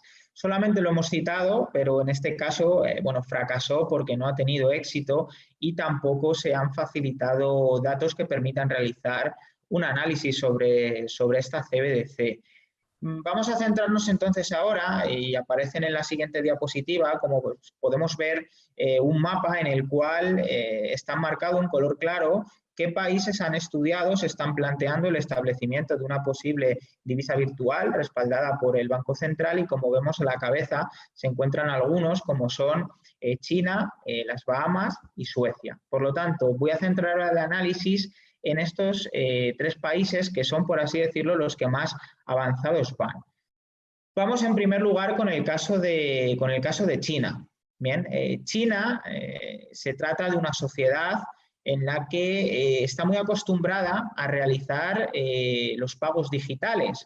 Bien, los últimos informes señalaban que alrededor del 96% de las transacciones minoristas eran procesadas por dos grandes plataformas que son Alipay y WeChat Pay. Son aplicaciones que dependen de dos gigantes, en un caso AliExpress, Alibaba, en otro lado de la plataforma de chat de WeChat, bien, y por lo tanto concentran ese gran número de pagos y de transacciones minoristas. Claro, esto por parte del Banco Popular de China, que es el Banco Central de allí, muchas veces era visto como un desafío contra su soberanía y también contra los riesgos, implicaba riesgos para la política monetaria de ese país. Por tanto, y con este entorno, en el año 2009 se plantearon el establecer su propia divisa virtual, respaldada en este caso por el Banco Popular de China, el PBOC, que es el Banco Central, y desarrollaron, bueno, pues una prueba piloto. Actualmente, en abril, finalizaron lo que era la fase inicial del piloto y posteriormente lo han ido expandiendo ese piloto, lo han puesto en práctica en varias ciudades grandes ya, como Shenzhen, Guangzhou, Hong Kong o Macao. Bien, el test masivo que se ha llevado actualmente, además ha sido hace bien poco, en octubre, entre el 12 y el 18, bien, se llevó a cabo en la ciudad de Shenzhen, que es una ciudad bastante poblada.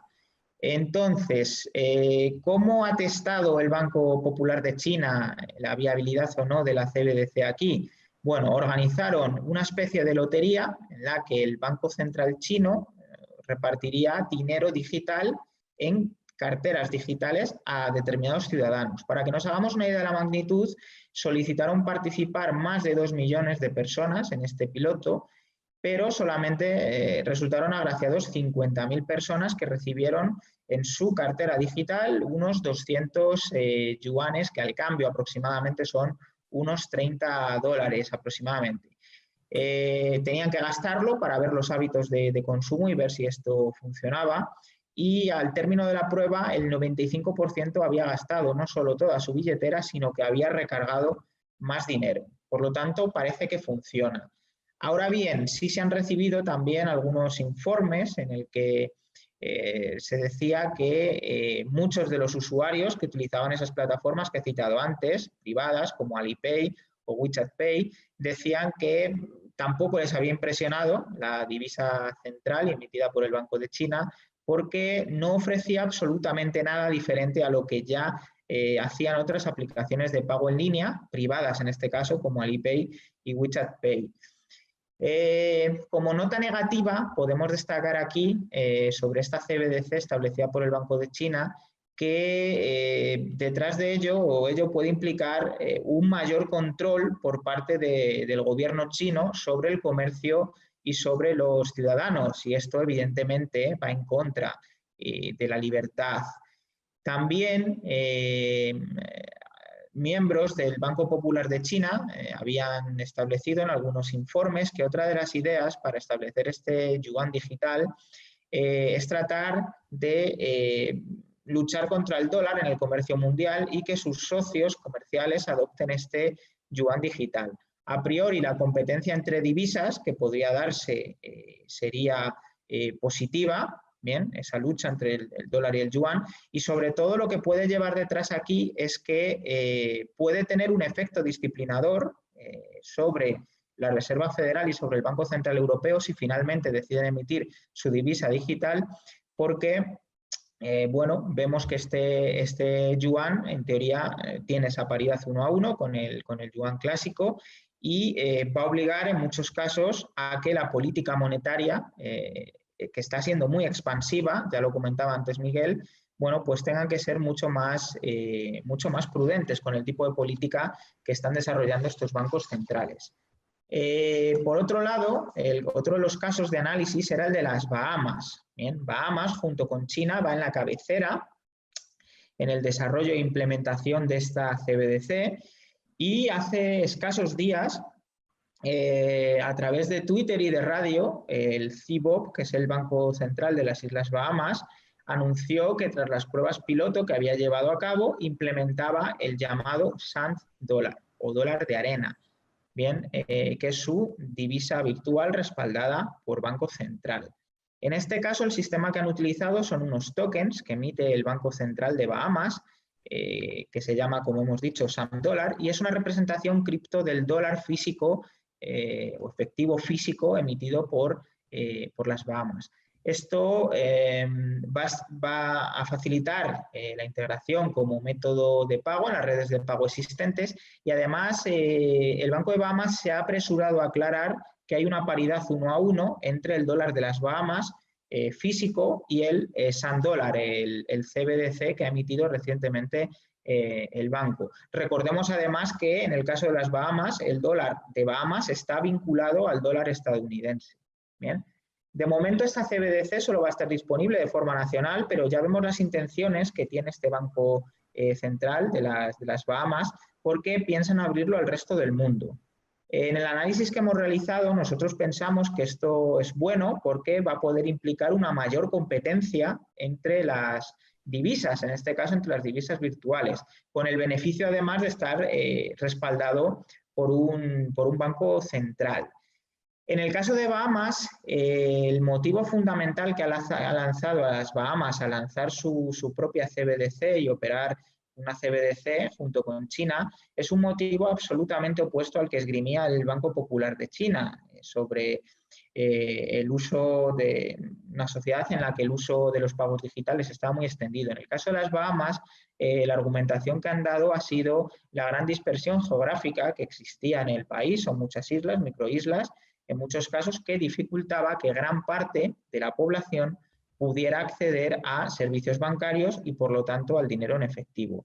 Cito brevemente una de las palabras que comentó John Roll, que es el gobernador del CBOB, hace escasos días cuando pusieron en marcha el proyecto, y decía que el objetivo es brindar un acceso más inclusivo a los pagos regulados y a otros servicios financieros. Bien, por lo tanto, vemos cómo el motivo, en este caso de Bahamas, difiere absolutamente del caso de China para establecer esta CBDC.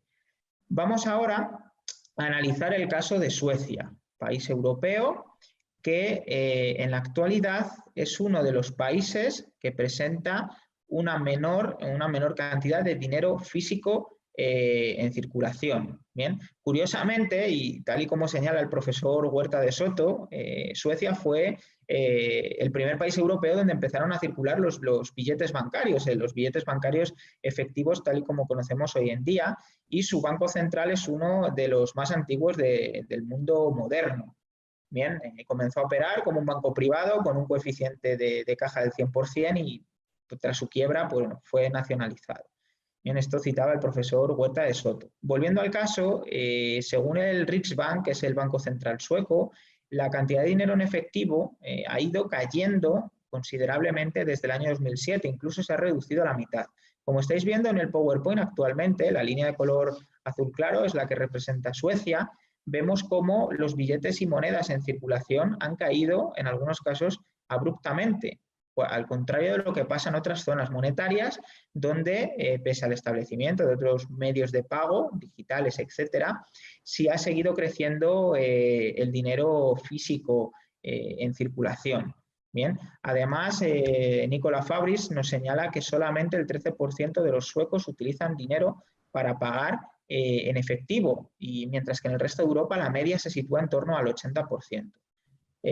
Por tanto, el objetivo que persigue el Riksbank para crear esta corona digital es, por un lado, evitar la exclusión financiera de aquellas personas que bueno, siguen utilizando dinero en efectivo, pero quizás están fuera de esos medios de pago digitales que hemos comentado antes, sobre todo personas mayores, y que en muchos casos quedarían excluidas por el sector privado, pero sobre todo también comparten una característica con China, y es que en el caso de Suecia existe una empresa, un operador que se llama Swiss, que bueno, pues concentra en torno al 60% de los pagos privados que se realizan de forma digital. Por lo tanto, el Riksbank también, igual que el PBOC, el Popular Bank of China, ve esto como un posible problema, una posible amenaza. De manera que este año, estamos finalizándolo ya, pero se lo han fijado como meta este año, el 2020, el Riksbank ha comentado que piensa sacar adelante, junto con la consultora Accenture, una prueba piloto sobre la criptomoneda central, la e-Krona, la corona digital, para bueno, pues estudiar su posible sustitución y eliminar el dinero efectivo que circula en el país y establecer esta divisa virtual. Bien.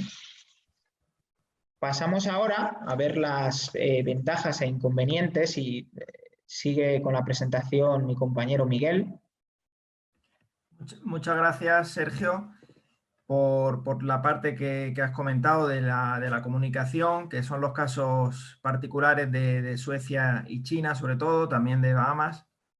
Y bueno, pues retomando el tema de forma muy general, pues vamos a ver, sobre todo con el caso del euro digital y de los escenarios, qué ventajas y qué inconvenientes puede tener la introducción de estas divisas virtuales centralizadas.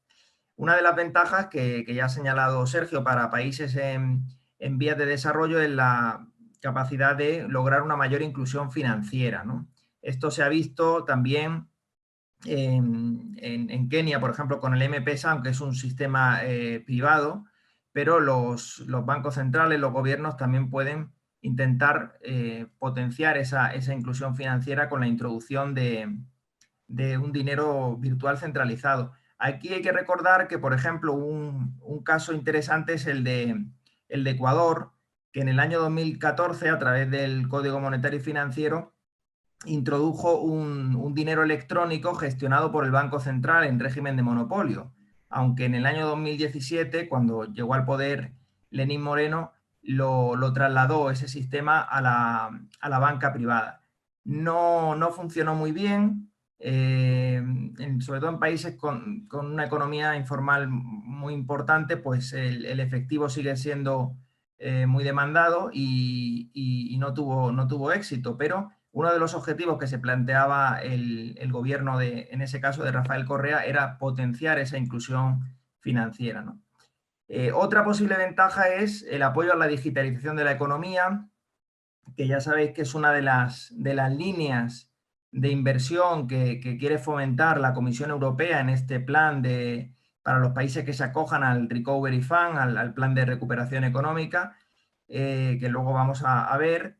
También, ya que existen este tipo de criptomonedas o de monedas centralizadas, pues cuanta mayor competencia haya, en principio mejor. Recordemos que Hayek en su momento se opuso a la creación del euro, ¿no? Por pensar que precisamente se reducía esa competencia, aunque sea de monedas emitidas por diferentes estados. Luego también, bueno, el control del blanqueo de capitales, esto lo podemos mencionar más adelante, porque claro, también se asocia se asocia el uso de efectivo a muchas actividades ilegales, ¿no? Pero bueno, como demuestra el reciente escándalo de la FinCEN Files, pues hay bancos comerciales que también han estado involucrados o no han sido capaces de evitar este tipo de actividades, ¿no? Bueno, y como inconvenientes, pues bueno, evidentemente la introducción de una moneda virtual centralizada, pues evidentemente hace que se pierda privacidad y el anonimato en muchas transacciones, ¿no? Es cierto que en muchos casos se cedían a plataformas privadas, como ha comentado Sergio, WeChat y Alipay en China, pero evidentemente puede surgir muchas inquietud de ceder los datos al Partido Comunista Chino, por ejemplo, ¿no? O en nuestro ámbito al Banco Central Europeo.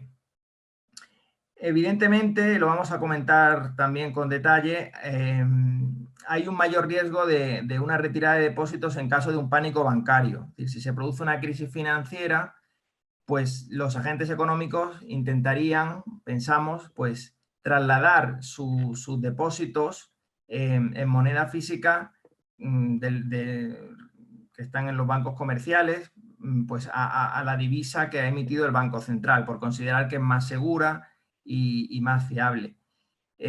Por tanto, potenciaría esa posibilidad de que se produzca una pérdida de confianza.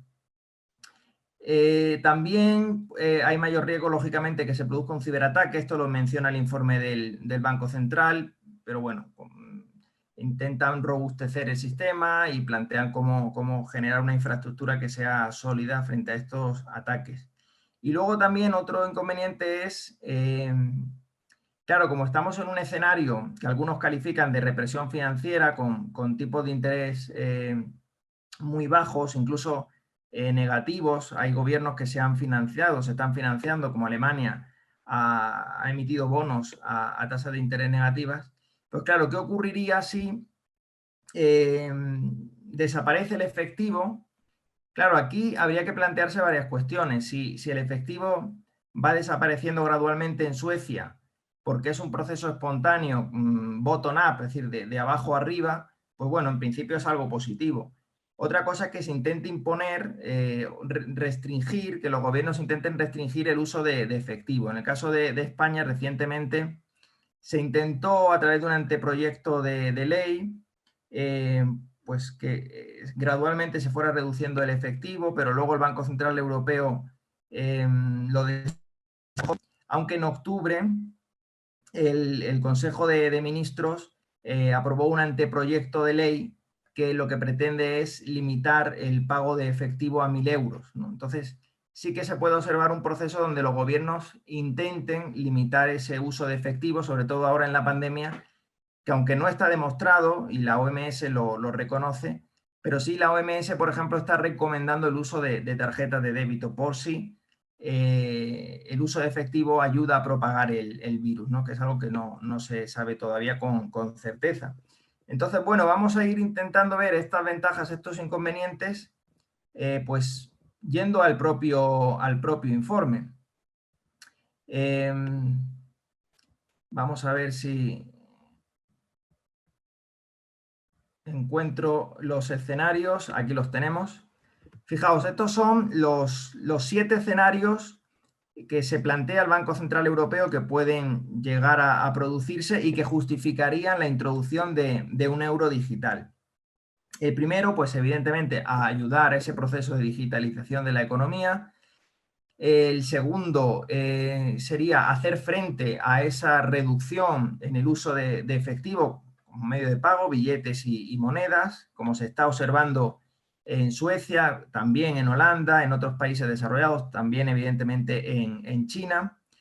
El tercero es hacer frente también a la competencia de otras criptomonedas o divisas centralizadas virtuales de otros bancos centrales o de sistemas privados alternativos, ¿no? Aquí entraría Bitcoin, el resto de criptomonedas descentralizadas, las stablecoin, Libra y otras plataformas que permiten hacer pagos y que son privadas, como el caso de Swiss en Suecia o WeChat y Alipay en China, ¿no?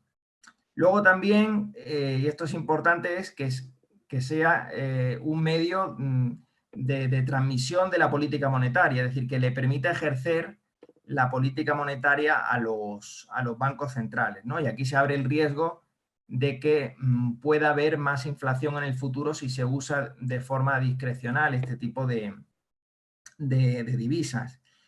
Hay que recordar que ya hace pocos meses, si no recuerdo mal, pues Jerome Powell de la Reserva Federal, ya la Reserva Federal cambió sus objetivos de inflación y ya no es el 2% anual, sino el 2% en un promedio de años, con lo cual es posible que durante una serie de años se permita una inflación superior al 2%, si es que luego se compensa con tasas de inflación inferiores, ¿no? Y ya Christine Lagarde ha advertido en un congreso que hubo en Frankfurt que también se plantean cambiar ese objetivo, que en el caso del Banco Central Europeo es que el IPC armonizado no supere el 2%. Hay que recordar que el Banco Central Europeo, su único objetivo es controlar la estabilidad de precios, no fomentar el crecimiento de la actividad económica vía expansión monetaria, aunque lógicamente lo están haciendo comprando deuda pública de forma indirecta a través de la banca comercial. La Reserva Federal, en cambio, tiene esos dos objetivos que pueden llegar a ser contradictorios, sobre todo en el largo plazo. Pero bueno, a corto plazo y teniendo en cuenta las circunstancias, ambos están iniciando esa política expansiva que hemos señalado. Otro escenario es, bueno, reducir el riesgo de los servicios de pago. Aquí habla de la pandemia directamente, del COVID-19, otro tipo de pandemias. Y luego también, al igual que en China, fomentar el uso internacional del euro, es decir, fomentar el uso de la moneda a nivel mundial. Y el último no lo vamos a comentar, pero bueno, también es algo evidente, que es reducir el coste medioambiental pues, al utilizar un medio de pago virtual, ¿no? Electrónico. Entonces, bueno, vamos a ver algunos de esos objetivos. Fijaos, os hemos recogido aquí las citas, lógicamente en inglés, pero bueno, básicamente este segundo escenario viene a decir que en caso de que se reduzca el uso del efectivo, pues podría servir el euro digital como una alternativa más segura, más barata, con menos riesgo y más eficiente, ¿no? Hay que decir que en principio casi todos estos informes de bancos centrales suelen destacar las ventajas, ¿no? de este sistema y no tanto los riesgos o inconvenientes, aunque el Banco Central sí lo hace y me ha parecido muy equilibrado el análisis que realizan. Pero hay otros informes recientemente, por ejemplo, el BIS ha sacado algún que otro informe. El BIS es el Banco Internacional de Pagos, es como el banco central de los bancos centrales, ¿no? Y lógicamente están en esta senda de recomendar este tipo de divisas virtuales. Bueno, otro escenario que es, se aumenta la competencia de monedas, ¿no? Que ya hemos señalado que eso es positivo desde el punto de vista de la libertad y acorde con la teoría hayekiana de la competencia de monedas.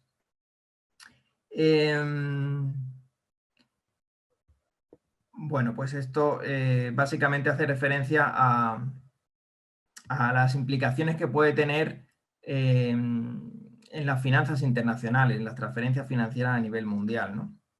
¿Qué ocurre si el euro digital pues se utiliza fuera también de la eurozona, ¿no? ¿Qué efectos puede tener sobre el balance del Banco Central? Todo eso se analiza en el informe. También es interesante es que puede llegar a producirse, señalan ellos, un proceso de eurización, ¿no? En este caso con el euro digital. ¿Qué significa esto? Bueno, pues que ciudadanos de otros países empiecen a utilizar esta divisa virtual, y hay que recordar que, por ejemplo, ya con el euro físico, países como Montenegro o Kosovo se utiliza el euro, aunque no forman parte de la Unión Monetaria Europea. Y también es similar al proceso de dolarización que ha ocurrido en varios países de Hispanoamérica, por ejemplo, Ecuador, que cambió el sucre por el dólar en el año 2000, o El Salvador, que cambió el colón por el dólar norteamericano también en 2001. Entonces, sobre todo en países, lo que señala aquí el informe, en países que tienen monedas muy débiles, con altas tasas de inflación, con devaluaciones frecuentes, pues es posible que eso afecte, dicen ellos, ¿no?, a la soberanía monetaria de esos bancos centrales de esos países. Nosotros lo vemos como algo positivo, porque en cuanto haya más libertad para que los agentes económicos de países que están sufriendo una alta inflación, pensemos en Argentina, en Venezuela, puedan trasladar sus ahorros, su riqueza a otra moneda, pues lo vemos como algo positivo. Pero en todo caso, el informe señala que eso tendría un impacto muy fuerte en la soberanía de esos otros países, ¿no?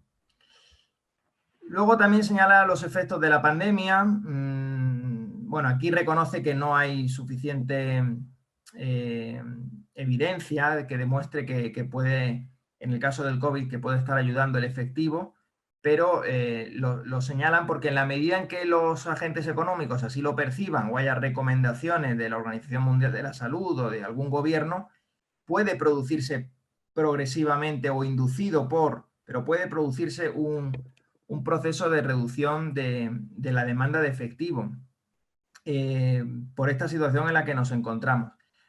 Antes hemos visto en el caso de Suecia, que en el gráfico que hemos visto, que en Suecia se está produciendo una reducción del efectivo, pero no está ocurriendo así en otros países.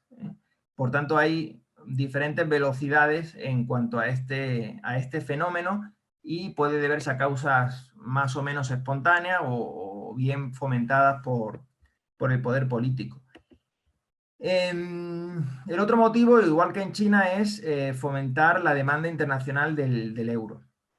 Al final el informe no concluye que haya que introducirlo a corto plazo, pero es bastante probable que uno de estos escenarios se vaya a dar. Yo diría que varios de ellos se vayan a producir, y es posible que nos encontremos con el euro digital en poco tiempo.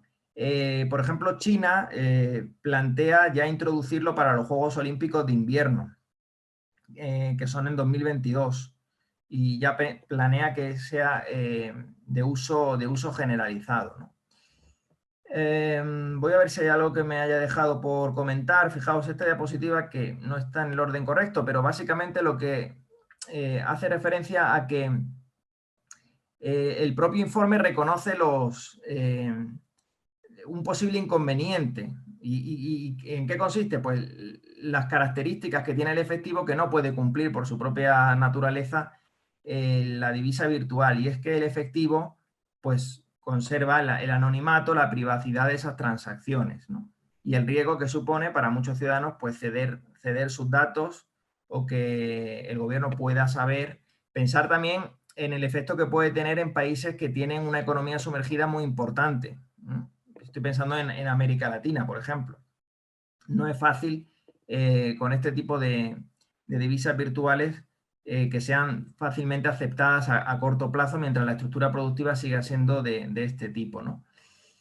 Y bueno, pues en definitiva, como conclusión, pues señalar que es algo muy, muy reciente, que todavía estamos estudiándolo, porque salvo el caso de China y Bahamas, que está muy avanzado, el resto están en fase piloto, y algunos incluso simplemente han hecho comunicados o recientemente han sacado informes. En el caso del Banco Central Europeo, el informe es del mes pasado, con lo cual es pronto para saber el alcance que tiene, pero si hay un cambio en el sistema financiero, pues parece ser que va a ir en la línea de esta creación de criptomonedas o divisas virtuales centralizadas, y no tanto por volver a vincular el dinero al patrón oro o algún activo real como muchos liberales nos gustaría. Aunque es cierto que China sí que ha señalado que también tienen previsto vincular parcial o totalmente su criptomoneda, el yuan digital, el renminbi digital,